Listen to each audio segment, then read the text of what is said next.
Thomas the tank engine wouldn't stop being a nuisance. Night after night he kept the other engines awake. I'm tired of pushing coaches. I want to see the world. The other engines didn't take much notice, but Thomas was a little engine with a long tongue.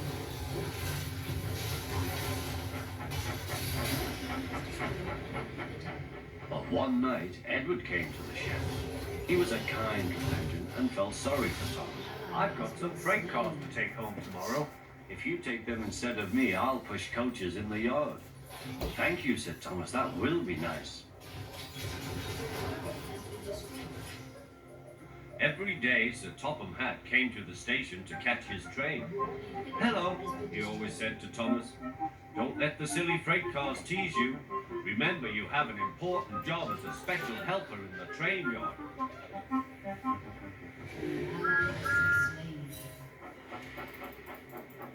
There were lots of freight cars, and Thomas worked very hard pushing and pulling them into place.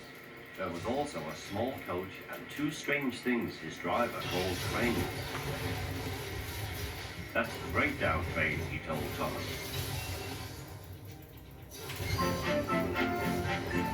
Thomas the tank engine is very proud of his branch line. He thinks it's the most important part of the whole railway. His two coaches and agree with him. Why do you find him now, okay? Just be quiet, okay? And he can only take passengers. But Carlo can take passengers, sagging, and the conductor.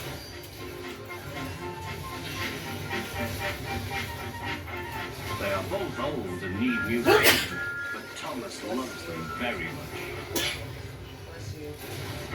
When Thomas hopped along his branch line, he always looked forward to something special. The sight of the river. As he rumbled over the bridge, he would see people fishing. Thomas often wanted to stay and watch, but his driver said no. What would Sir Topham Hatt say if we were late? Every time he met another engine, he would say, I want to fish.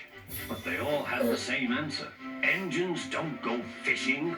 Silly stick in the muds, thought Thomas. One day he stopped as usual to take in water at the station by the river. Out of order?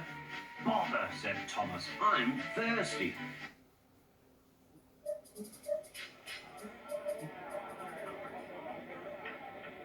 Sir Topham Hatt sat in his office listening to the noise outside. The passengers were angry. The station master came in. There's trouble in the shed, sir. Henry is sulking, there's no train, and the passengers are saying this is a bad railway. Indeed, said Sir Topham Hatt. We cannot allow that. He found Gordon, James, and Henry looking very cross. Come along, Henry, it's time your train was ready.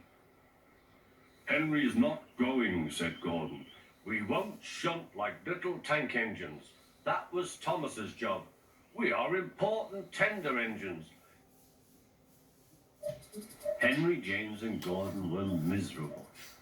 They had been shut up for several days for being naughty and longed to be let out again. At last Sir Topham Hatt arrived. I hope you are sorry, he said, and understand that every job on the railway is important. We have a new tank engine called Percy, who helps pull coaches, and Thomas and Edward have worked the main line nicely. But I will let you out now if you promise to work hard. Yes, sir, said the three engines, we will.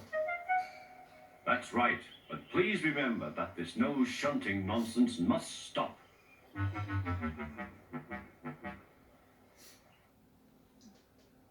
One winter evening, Henry's driver said, we'll be out early tomorrow. We've got to take the flying kipper.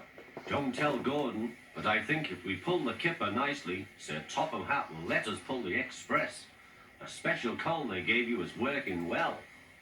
Hurrah! Cried Henry. That will be lovely.